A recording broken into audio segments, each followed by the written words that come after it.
another video. And for today's video, another try-on haul na naman tayo.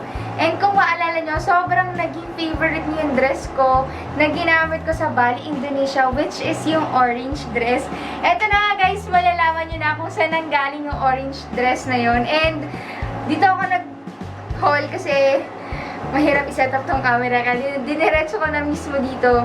So, eto guys, sobrang konti lang ito, pero worth it naman yung mga damit nila kasi sobrang ganda ng mga collection nyo. And kung maalala nyo, nag-try on haul na rin ako featuring tong brand na to. So, this one is Wholesale 7. Si Wholesale 7 guys, mas affordable yung mga clothes nila compared to other international na mga online shopping na website. Kasi nga, sa kanila, parang mas nakukuha nila ng mababa yung mga damit nila, kaya siguro mas mura sa kanila. So, ito na guys, i-share ko na sa inyo yung mga nakuha ko kay Wholesale 7. So, later na yung orange dress kasi nakita nyo naman yun sa vlogs ko. So, unahin ko muna itong dress na to. This one is nakita nyo na rin sa vlog ko. So, this one is a, hindi naman siya knitted, parang rib. Rib dress siya na color pink. And, meron lang siya mga frill or ruffles dito sa ganyan. Sa bandang dibdib. Tapos, ganyan siya. Spaghetti. This one is in the size small. Lahat naman ng kinuha ko almost size small.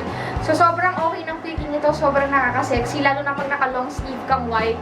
Kasi pag ito lang, medyo revealing siya kasi maikli lang siya. Pero pag nilagay nyo siya ng long sleeve na white, sobrang okay na. Parang ang datingan niya na sa ibang bansa. Korean, ganun yung dating niya.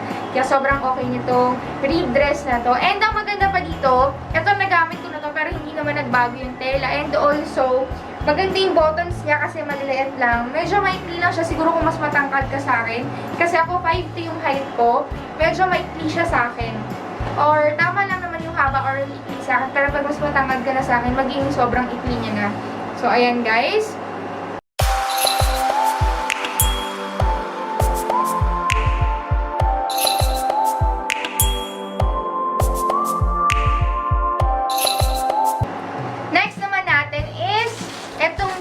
Na blouse or spaghetti strap.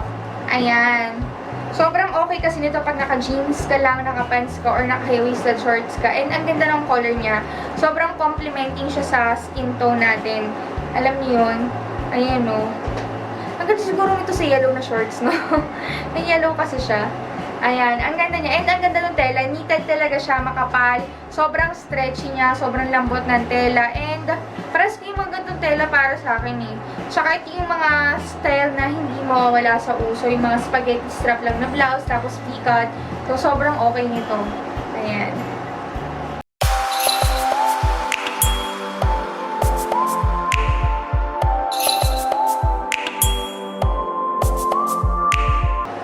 Next dress is, actually, 4 na items lang to. Kaso nag-request sila kung pwedeng i-separate haul ko or sariling haul niya. Kaya sobrang ikli lang nitong haul na to, guys. Is this dress, ito pang mga corporate to. Alam niyo yung blue at pink na pinadala nila sa akin. Parang ganito rin to. Pero ito, parang color old rose naman siya. Sobrang ganda na ng style nito. Pag ganyan, hindi siya mukhang maganda. Pero pag suot na maganda. Kaya lang ipapa-alter ko to kasi medyo maluwag siya sa akin. Ang available size na lang kasi nito is medium. Ako, size small or extra small lang ako. Kaya, ayan. Pero maganda siya pang mga corporates. Ang ganda ng details niya dito. Yung parang ala Filipiniana style. Excuse me guys, busy po ako. So, ayan. Tapos, meron din siyang button dito sa... Ako kasi gusto ko yung mga gantong style. Yung parang naka-ruffles or naka-big bulk siya dito. Tapos, naka-fitted siya dito sa bandang kamay. Tapos, merong mga ganyang details. Sobrang okay sa akin ng mga ganyang damit. Ayan. Tapos, meron pa pala siyang details dito na itahi siya na para magkaroon siya ng konting lukot style. So, ayan. Pang malalaking balakang okay yung mga gantong dress kasi nakaka-sexy. So, nakita niyo naman yung aking post sa Instagram at Facebook na aking naka-bikini ako or naka-swimsuit ako na ang laki talaga ng balakang at ng legs ko. Pero yung upper body ko, ang payat niya. Kaya siguro ako mabigat. Or hindi ako mabigat kasi nasa 47 to 48 kilos lang ako ngayon. Kaya siguro ako mabigat. Ang payat-payat ng upper body ko pero yung lower body ko, sobrang laki talaga ng kita at binti natin, guys. So, next na tayo. So guys, ito yung isang damit. Kung makikita nyo, medyo maluwag siya dito sa aking waist area. So kailangan ko siyang ipa-repair talaga. Pero sa hips, okay na siya sa akin. So dito lang talaga. Itong waist area. Para ganyan siya. Para fitted siyang ganyan. Pati dito sa bandang dito, babawasan ng konti. Pero overall, ang ganda ng quality ng dress. Parang ganda rin yung tela ng pink, tsaka yung blue na nakita nyo, hinol ko na rin from Wholesale 7. And sobrang nagandahan din kayo dun eh. So, ito siya. Yan, kailangan lang ng konting repair. Yan, guys. So, ito na guys, yung pinakaantay nyo, yung controversial na orange dress.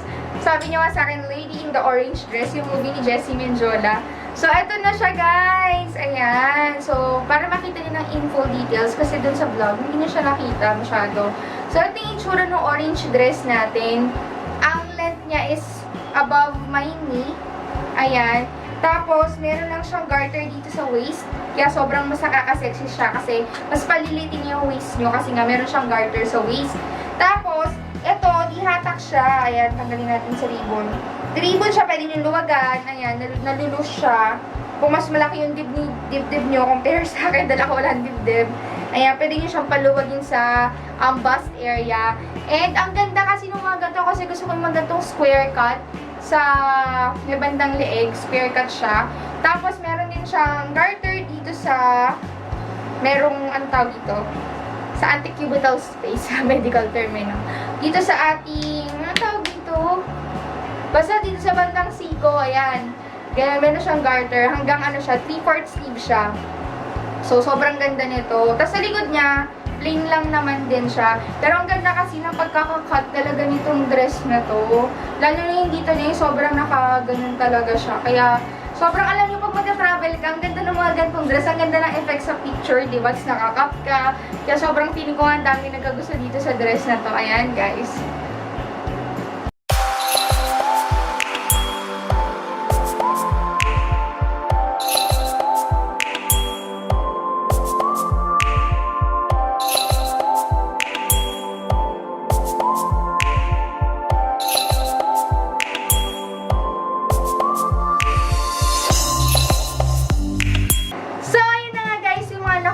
Wholesale 7. So, lahat ng link ay ilalagay ko sa description box down below para kung interested kayo at alam ko lalo na yung sa orange dress. Ako nga, bala ko talagang bumili pa ng isang orange dress kasi sobrang ganda talaga. So, ayan guys, kung meron man kayo magustuhan, pwede nyo i-check sa link sa baba. Lalagay ko sa description box down below. Ayan na nga guys, kung nagustuhan nyo itong video na to, please give this video a thumbs up and don't forget to subscribe. Bye! Maraming salamat! Mwah!